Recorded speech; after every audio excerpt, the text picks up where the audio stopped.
Ito ang ganap nung umuwi kami sa bundok. Dahil nga sobrang pasahero, dito na kami pinasakay sa may likod. Abay, di naman kasi tayo special kaya dito na lang tayo sa likod. Nakikisakay lang naman tayo. Eto na at kumapit ka ng mabuti dahil napakabilis ng ating driver. Tignan nyo naman itong mga batang to at walang katakot-takot. Pagkarating nga namin sa bundok, ito na yung ganap at naglalaro na sila.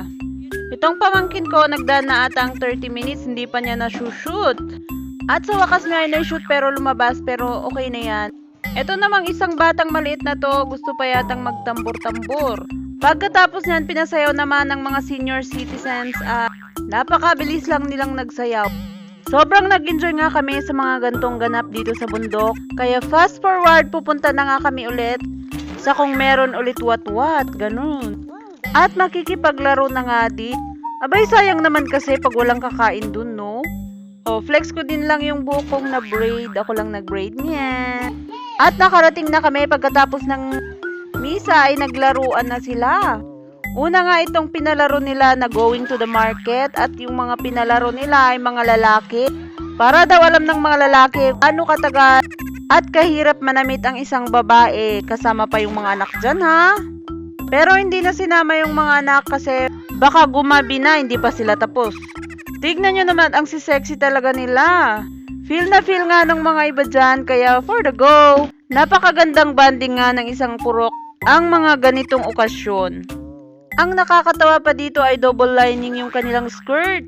At lumalabas nga yung isang lining ng skirt, kaya nahihirapan talaga sila. Kaya minsan wag dating ginajudge ang ating mga misis na napakatagal silang mag-ayos.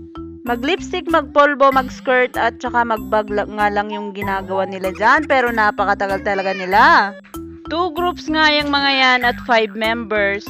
At ang nanalo nga pala ay ang mga first group. Dahil napakabibilis nilang gumalaw. Ay, wait lang. Tignan nyo naman tong si Kuya. Feel na feel niya.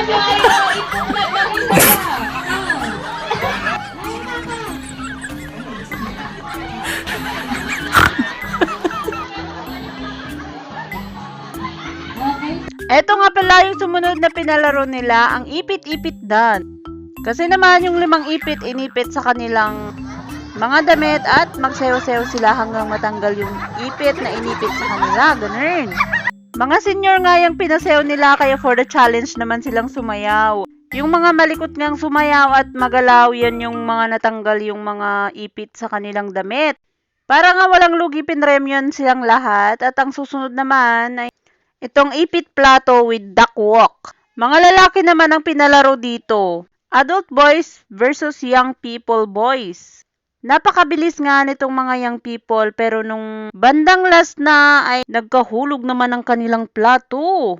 Dito mo nga malalaman kung sino yung mga naghugas ng plato dyan. Kaya ang nanalo ay ang mga adult boys. I hope nag-enjoy kayo sa mga na-video kong to. Pa-follow naman. Bye-bye!